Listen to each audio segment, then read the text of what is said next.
Puerto Escondido. Puerto Escondido looks a lot like freedom. Ocean, sun, no office, no routine. But the more time you spend with people who actually built that life, the more you realize that freedom always comes with a price.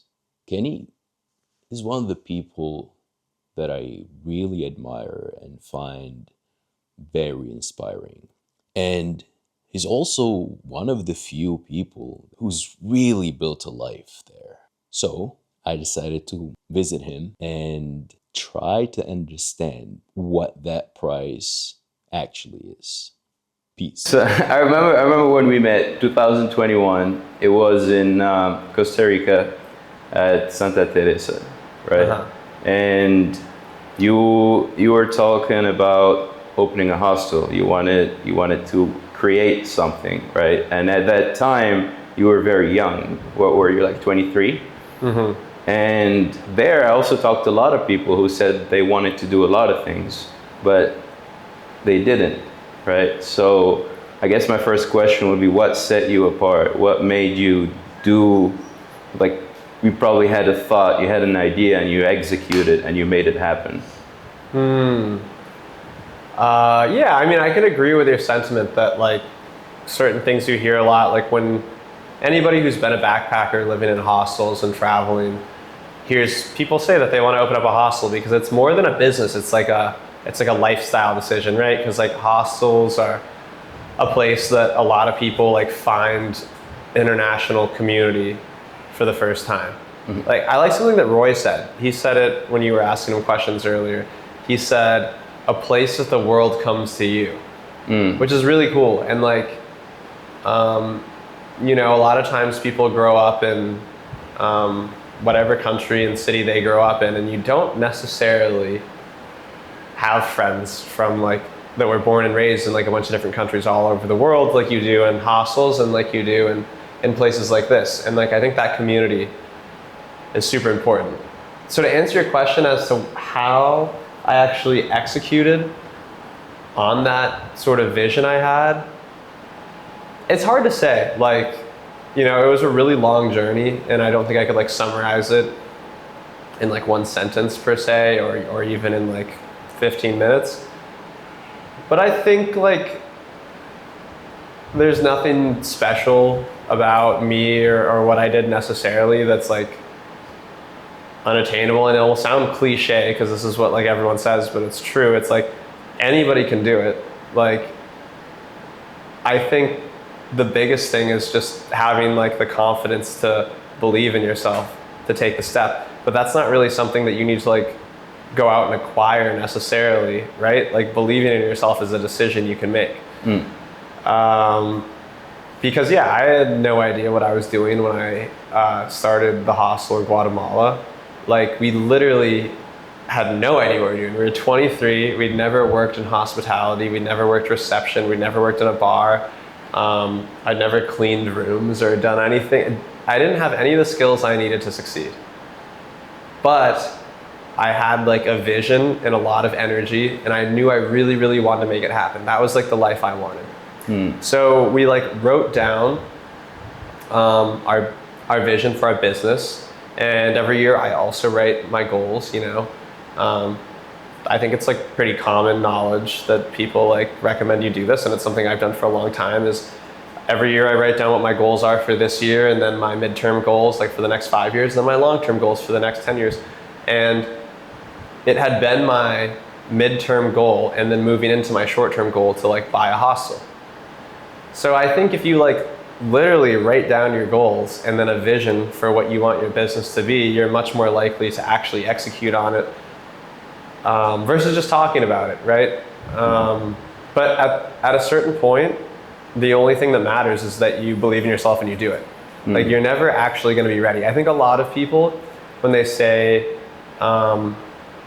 you know, I want to do this or that with my life, and I want to like maybe open this type of business or change my life in some sort of big or small way, there's really nothing stopping them from doing that. There's nothing stopping anybody from opening up a hostel. Of course, you need like some amount of like financial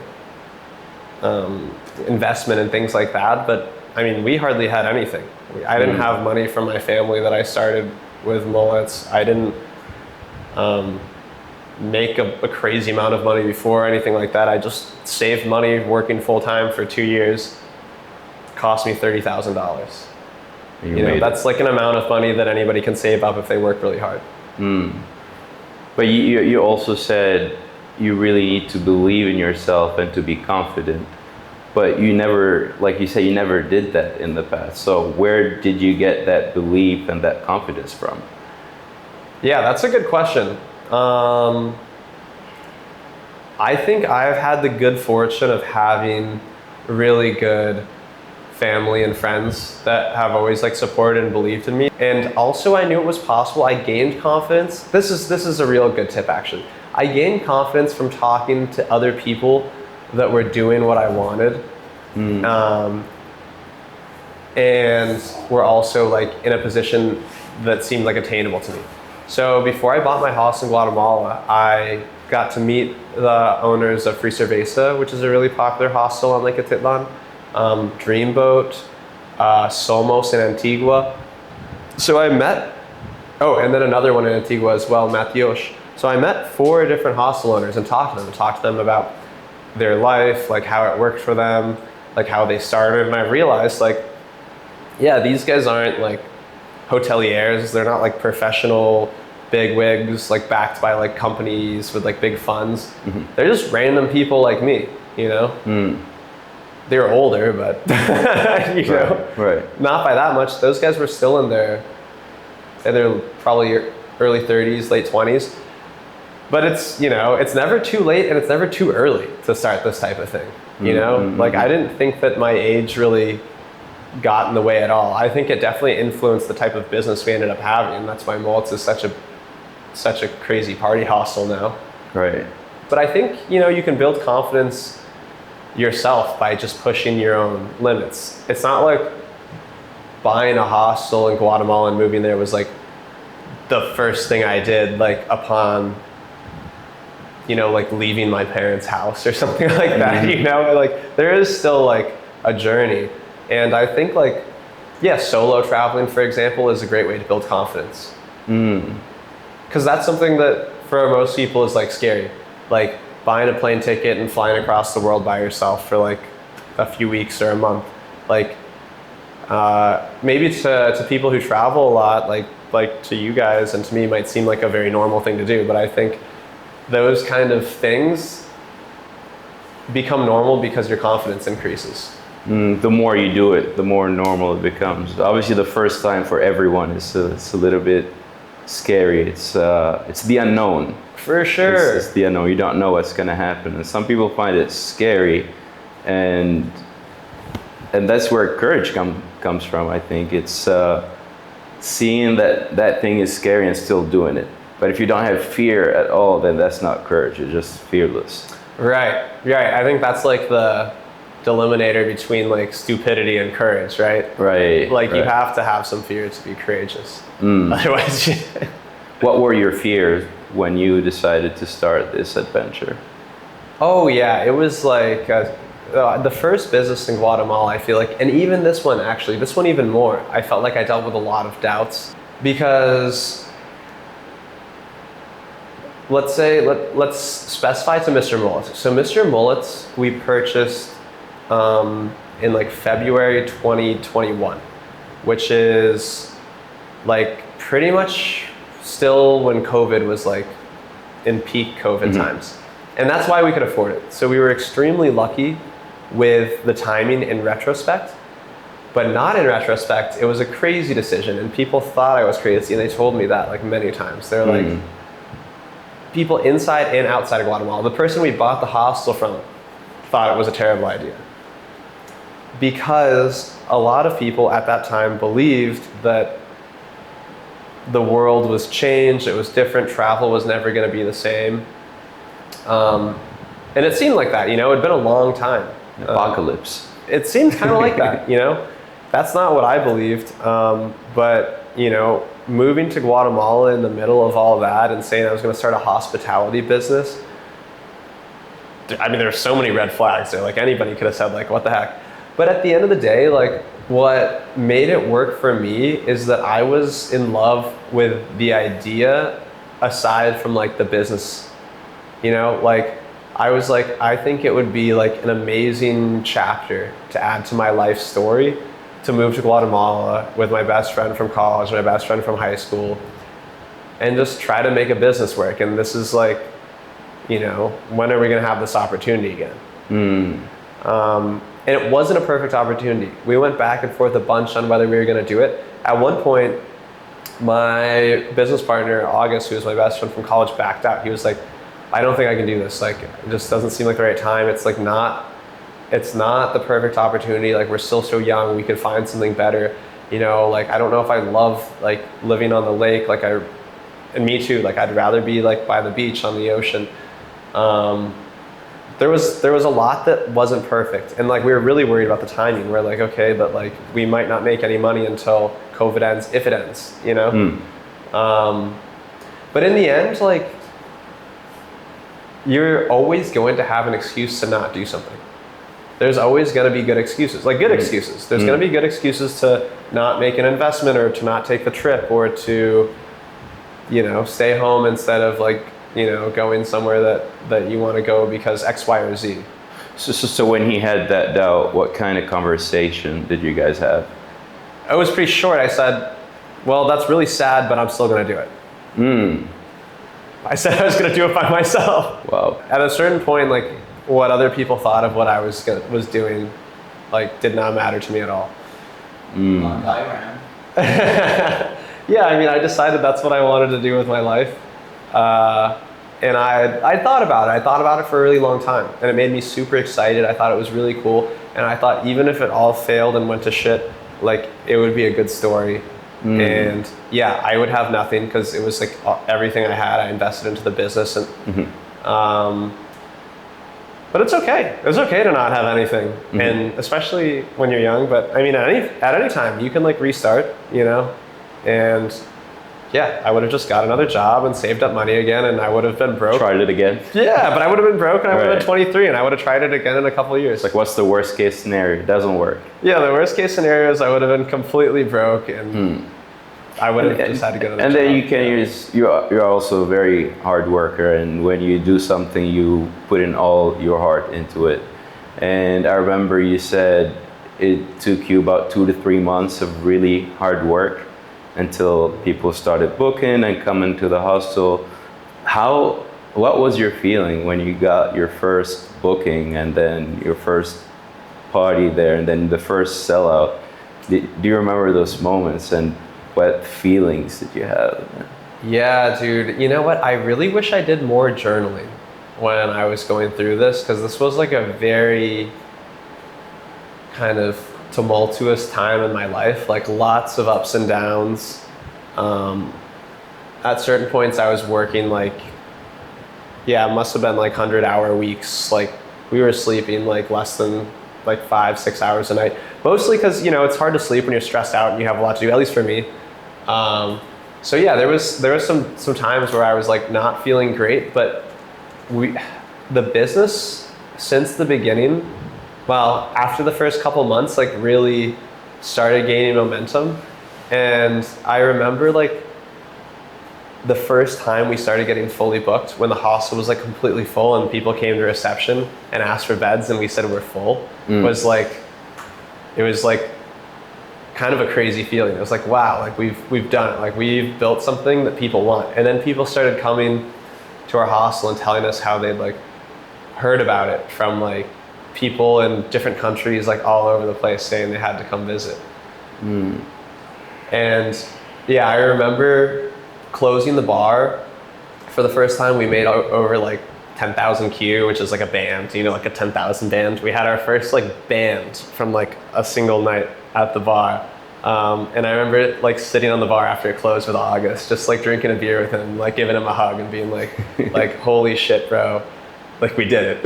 Like the place is profitable. Like we didn't know it was ever going to be like this. Like, cause at a certain point we're like, it's just going to be a good time. It's going to be like a good story, you know? And maybe after a year it won't work for us or whatever. But yeah, like that night we like kind of knew like we could actually make like a real business out of this. But we took it very seriously, honestly. Like we really invest a lot into our staff and our management.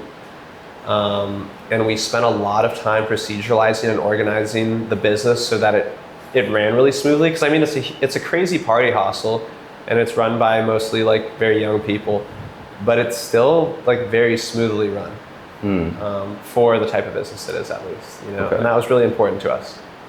And like you said earlier, you met a lot of people that gave you a lot of advices. What are the most common bad advices that people gave you then? I can't really remember the bad advice, honestly. I feel like this is a funny thing about me. I feel like I have a really bad memory. And it kind of contributes to like my ability to like want to be an entrepreneur, because I can almost never remember the bad things. I have like a super selective positive memory of the past. I don't know if other people have this, but like I can't really, like when I think back to like a couple years ago and when we were opening mullets, and obviously I knew there was ups and downs, but when I think of it, I have like a very positive general lens, you know? So yeah, I honestly have a hard time remembering like specific like bad decisions we made or like bad advice we got. Would you have done anything differently if you went back in time? No, I can't say I could, honestly. I don't say I would do anything differently. Like obviously we made mistakes, but like you have to learn from your mistakes. Right. And I'm just so happy with how it turned out that I don't think I'd want anything to be different. Okay. Yeah. And then fast forward, you had this amazing place as a thought. Obviously started as a thought, and then now it's becoming reality. At what time did you have the thought, and could you describe that time between it being a thought until it became reality? Yeah, so kind of like the story of Amplitude started within a year of opening mullets. So like 6 to 8 months in, we like, you know, had our first high season and started getting like a lot more money basically. and the hostel started getting a lot more popular. And we were like, this is awesome. Like, let's do a second one. So like, I think it was like nine months into mullets, we left and came here to Porto, because I really loved Porto and I thought it was up and coming, and I knew that mullets could do really well here. So yeah, we tried to make it work here, but it just was not a smooth journey. Like, we ran into a lot of roadblocks, lots of ups and downs. It was very difficult to do business in Mexico, way more difficult than Guatemala. Yes, it was extremely difficult to do business here. Yeah, and we almost got scammed a bunch, and very, very difficult to navigate. Much more difficult than it was for us to navigate Guatemala, which was really surprising to me at the time. Also, we got really lucky in Guatemala. We met like really good people, so, like lots of good, honest people. Not that that's not the case here in Mexico. But I think we just got, you know. It's just different. It was different. And yeah, you know, and maybe we got a little less lucky with who we ended up encountering and who was, you know, helping us set up our business here in the beginning. So yeah, that ended up taking a really long time. My business partner ended up leaving and not wanting to do another business. So I was on my own. And also Porto is extremely expensive. It's much, much more expensive than Guatemala. So there was certain points, and there was one point specifically where I just didn't think I was going to do it anymore. Here in Porto, I wasn't gonna have another business. but I just couldn't stop coming back to Porto. And kind of similar to what happened in Guatemala, I decided that even if it wasn't necessarily like the best business decision, it was something I wanted to do anyways because I love Porto and I like living here and I wanted to spend more time here anyways. And I wanted to be a bigger part of the community and help shape how Porto's growing. So that was sort of like the basis for my decision to continue my investment here. Although there was other places I really looked into, and I think I still. This is this forgetfulness that I was telling you about before. I'm just finishing this project, and literally just like last week, I was telling Brittany that I never want to do another construction project again. I was like, I'm done building businesses. I don't want to do this to myself again. It's so stressful and exhausting, and I just don't need it in my life anymore. And then she's like, no way. She's like, you're going to forget about this and you're going to think it was all fun and games the whole time and you're going to love Amplitude in like a year. Do it again. And you're going to do it again. I was like, you're probably right. You're probably right. I mean, what was the hardest moment? Was there a moment that almost broke you? Honestly, dealing with the... That you remember? Yeah. Dealing with like the Mexican bureaucracy paperwork, which sounds like such a funny thing. Like after all the crazy stuff I've dealt with like corrupt police and like dealing with like narcos and drug dealers and all the stuff I've dealt with, the fucking paperwork in Mexico is what like nearly made me give up on this entire process. It was so frustrating. Like I said before, I don't know how to do fucking anything. I'm just like winging it and trying my best to figure things out, you know? And you're doing well at that. I'm trying, but it was extremely difficult to jump through all the hoops to have a business in Mexico.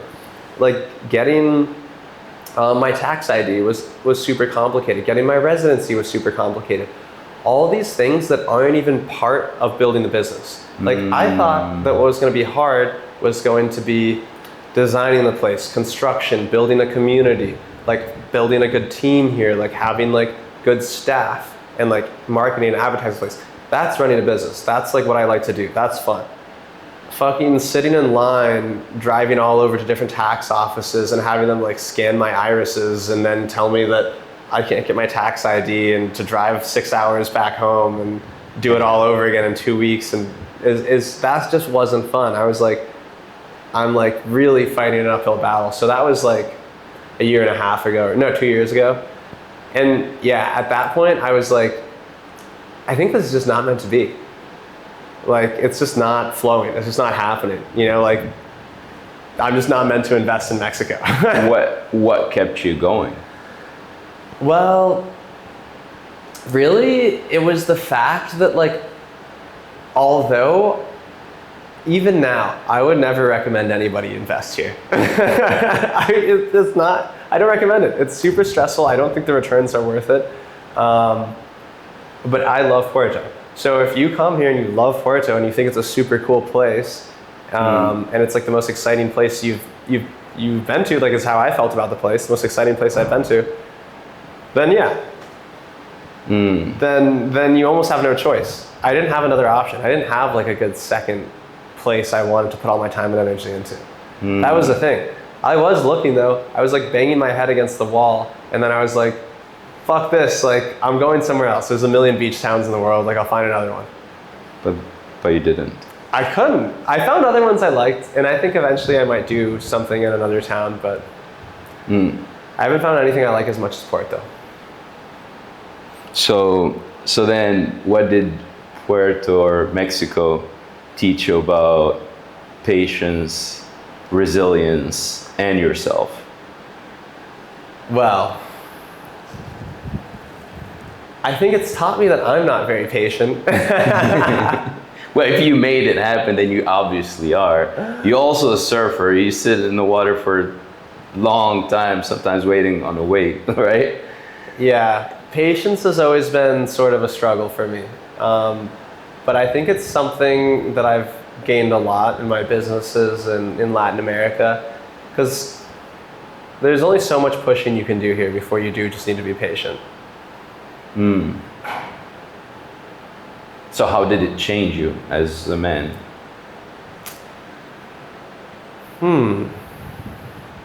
That's a good question. You know, I feel like it's living in Mexico especially has given me, an appreciation for how Mexicans are able to oftentimes like just really go with the flow and like not let bullshit bother them. They get like unfazed by like, having to like wait in a really long line when it's like 100 degrees out. You know, like at a certain point, like, you know, there's some saying where it's like, you'll always suffer, but you can choose to suffer once or suffer twice. It's like, you can suffer thinking about your suffering and like thinking about what sucks about the current situation. And then you can experience the current situation and it could either be good or bad. And in either case, then you suffer once, you know, because you're suffering mentally. Or you can just not let it bother you mentally, not think about it so much. And if it does suck, well, you're still suffering once. But if it doesn't, then you don't suffer at all. So it's like, you can kind of choose your mindset and to reduce the amount of Even the suffering part is also kind of a choice because you have control over the way you're looking at things. Yeah, and a lot of times suffering's like type 2 fun. You know, you're familiar with type 1, type 2 fun? Tell me about it. I think it's like a pretty common topic nowadays, but you know, type 1 fun is classic, like, you know, enjoying a day on the beach or like going to Disneyland or like going out and dancing or like meeting a new really cool person or attractive girl or something like that. Type 2 fun is like, like flipping over your jet ski in the middle of a lake and having to like paddle back and then get some guy with a boat to like drive back out to the jet ski to like flip it over and like drive it to shore. You know, that's like type 2 fun. In the moment, like it might suck, but it's like a funny story after. But also, in my experience, the more type 2 fun you have, the easier it is to enjoy type 2 fun in the moment.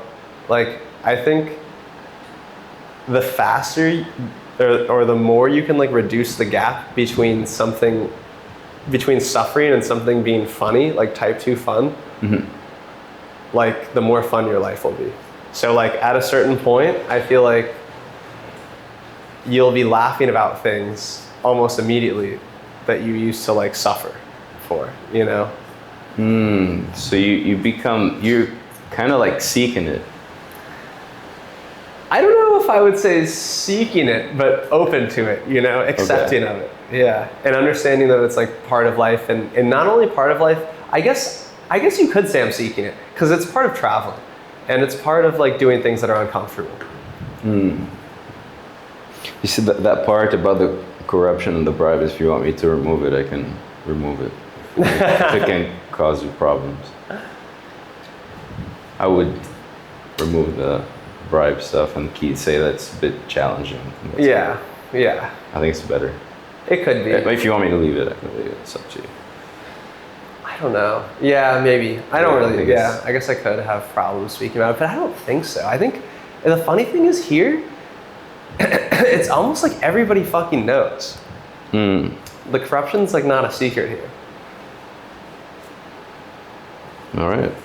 What did this journey cost you personally or emotionally? But not financially. I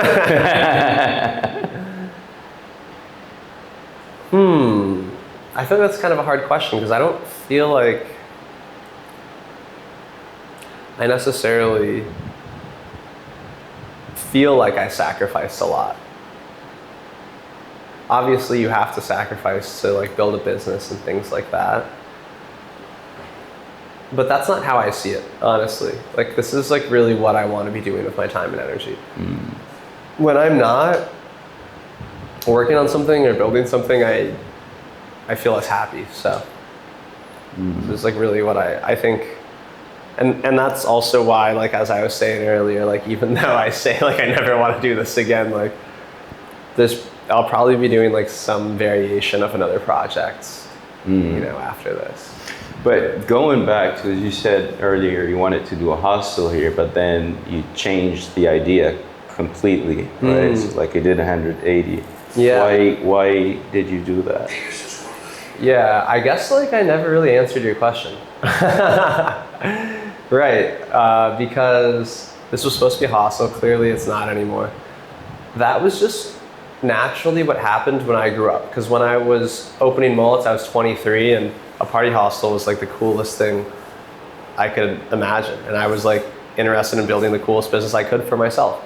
And as I grew up and got a little older, I still wanted to have a community, but I didn't really want to stay in hostels anymore. I felt like I was almost outgrowing them a little bit. Not that I think you're ever too old to stay in a hostel. Like, I still love to go stay in a hostel and sleep in the dorms occasionally, But Right. Eventually I realized that I wanted to start a co-living. And it wasn't even because I'd really stayed in any co-lives that like jumped out at me or anything like that. I just really loved the idea, so I wanted to do my own. And it was supernatural because it's basically supernatural as in like it was naturally what happened, because I wanted community and I wanted to build a place in like a beautiful town with like a lot of international people, and I wanted like a social house with common spaces. So that's just like pretty much what happened. So you wanted to build a place for yourself and have awesome people stay with you at your place, basically. That's how it's always been. I've always built businesses for myself. Like, it's funny, Brittany interviewed me and she said, "Who did you build Amplitude for?" And I said, myself. But obviously, like, the question is like who your target audience is.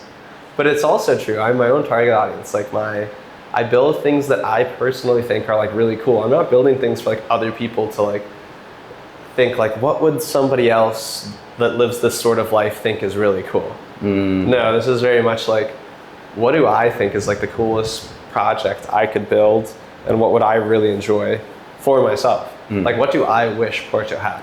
And this is it, yeah. What's the next cool project that you think you're gonna build? I don't know, honestly. Something I've never done, but I really wanted to do, is like an all-inclusive surf camp. So maybe I'll need to do a little bit of market research, go to a couple surf camps, and I think it'd be cool. But also, I'd like to do something more scalable.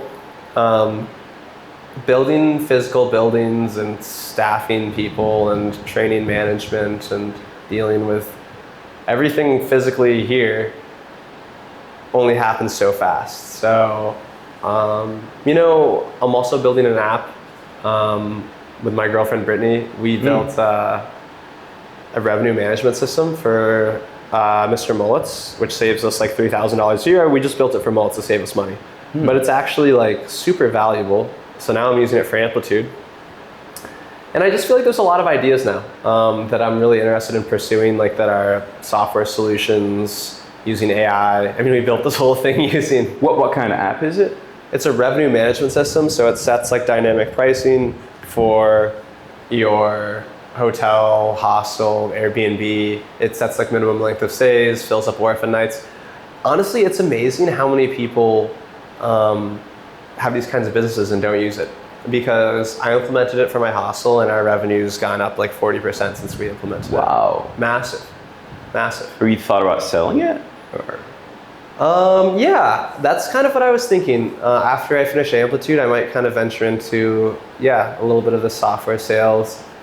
It's less of a commitment as well. You don't have to, I don't have to take, 150% of my net worth and dump it into a project and spend like 3 years of my life doing something. I can just, obviously I can't downplay like software companies are a ton of work, but it doesn't necessarily have to be all my capital and doesn't have to be years of my life. Also, for you, I got your Thanks, brother. What does success mean to you, Kenny? Just making a fucking shit ton of money. No, I'm just kidding. Really though, I don't feel like that when I think the times I've felt the most successful personally is when I've had the most freedom. So like when I've had the ability to like do whatever I want. And of course finance is part of that. Like being able to fund like doing what you want is part of that. But at a certain point it doesn't really matter. Like as long, and whatever you want to do, it can not cost that much. My life does not cost very much, you know? Like I live well below my means and I do everything I want to do. So like, yeah, when I'm like hanging out, like enjoying like a really cool like beach exploration day and like scored like a super sick surf day with like some really good friends and we're eating like, you know, delicious like fresh caught fish somewhere, that feels like success. And you know what feels like the most success is when I'm doing that on like a fucking Tuesday at like, you know, 11 a.m. I'm like, fuck yeah, this is awesome. You know? Mama, I made it. What would you tell your younger self if he walked to this place today? Like enjoy your life, like prioritize your time with your friends, like take advantage of imperfect opportunities. That's probably a big one, is like take the imperfect opportunities. Living this life as well, you have a lot of friends, a lot of activities, which also means a lot of distraction. So how do you navigate that? I don't know, because I don't feel like I have to fight it. I don't feel like I have to fight the distractions that are obviously like prevalent with like this sort of lifestyle living in these places. You know, I lived in hostels for like years. I lived in hostels when I was at Mullets, and I worked full time at IBM when I was opening Mullets. I worked there for 6 years while I traveled. And for me, it wasn't really like a battle against the distractions. It was like genuinely what I wanted to be doing with my time. Like it was like the work was play for me, if that makes sense. Like even though it's the grind, it's like what I actually wanted to be doing. It wasn't like I was sacrificing.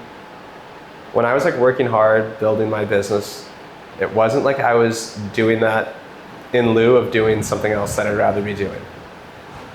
It was like, that's what I actually wanted to be doing. Rapid fire question number one. One daily habit that changed your life. Stretching my neck. How did that change your life? I'm not even joking. Like I used to have all kinds of neck pain and my neck would get super tight from surfing and working at a desk. And now every single day, I lean my head over my bed. I call it, do you know the knees over toes guy? I call it neck over bed guy. That's me. And I do all these neck exercises. Have you seen the one that Mike Tyson used to do with the towel? Yeah, dude, that's something. See, people don't have a strong neck, and it's really important to have a strong neck. I've got a long, skinny neck, so it's really important for me to strengthen it. Anyways, next question. One word that describes Puerto Escondido. Sexy. Nice. What's harder, starting or finishing? Ooh, starting. One mistake every entrepreneur must make. Okay, a mistake every entrepreneur must make is over promoting somebody that they like and having to deal with them, either demote them or fire them.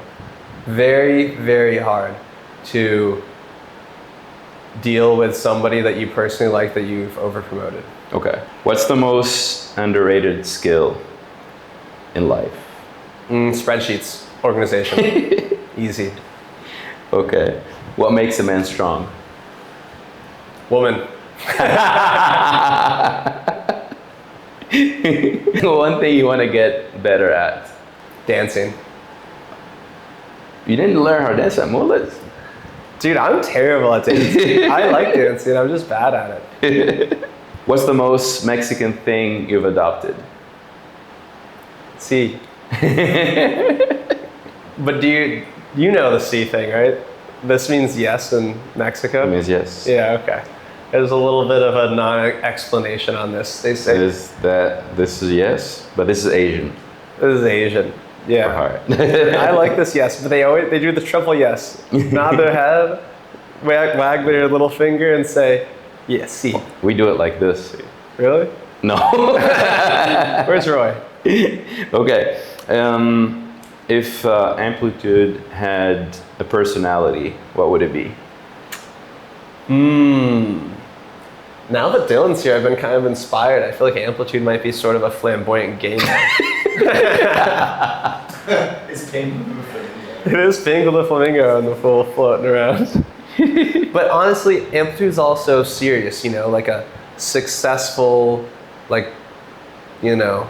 collar, good job, but likes to really have a good time, party on the beach. Okay. Small casual. Smart casual, could be a sexy surfer chick, because look at these curves. Lots of That's a curves, good very one. curvy. If you could go back and relive one day here, what day would that be? Honestly, probably that night we're all hanging out here and just getting fucked up, having a little party. It's a difficult one. If you lost everything tomorrow, what's the first thing you'd rebuild? I would probably try to find a similar opportunity where I find underutilized property, like a big net. Throw a big net over a huge part of the world and figure out where there's a lot of built up underutilized buildings that can lease for not very much money in an area that people are interested in traveling to. And I would lease that sucker. I would definitely not do any more construction from the ground up. I would lease something, remodel, and build a community-based business, whether it be a co-live or a hostel of sorts. Because for me, that's always been one of my number one values is community. So that's what I would stick to. If I had to restart, I would do a community. I would lease a building, and I would build my own community from the start. I love it. What's your final message, and where can people find you if people want to come and hang out with you and surf with you? And Well, for the next 6 months, you can find me here in Puerto Escondido at Amplitude. After that, I'll be back out into the world. And follow Tiger on Instagram, and he'll follow me around the world at some point. We'll be in Asia, looking for our next spot to open another business. Philippines. All right, we did it. There's sexy Jerome. Oh yeah. I was kidding. Don't really count. We did it. Podcast done. Dude, my fucking plant looks terrible. It looks way worse than